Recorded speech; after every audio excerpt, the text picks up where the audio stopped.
নেতা সফরে যাবে, সে টেলিফোন করে বলছে, টেলিফোন তার অডিও সংলাপটা ভাইরাল হয়েছে, সে বলছে আমাদের বিএনপির নেতা আসবে, 15-16 বছরের একটা বাচ্চা মেয়ে জোগাড় করে রাখো। সি সি সি সি সি ঘৃণা এবং ধিক্কার জানাই বিএনপি, ছাত্রদল, যুবদল, তাদেরকে আপনার যৌন লালসার লালুপ শিক্ষা আপনারা দিচ্ছেন।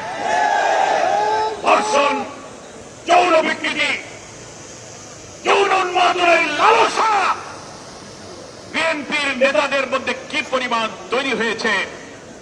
নেতার সফর উপলক্ষে মেয়ের জোগাড় করতে হবে, এই যদি রাষ্ট্রীয় ক্ষমতায় থাকা দলের চরিত্র হয়, এই ধর্ষণ যারা করে, নৃশংসতা যারা করে, সব জায়গায় এই দলের লোকদের মদত এবং সাহায্য আছে।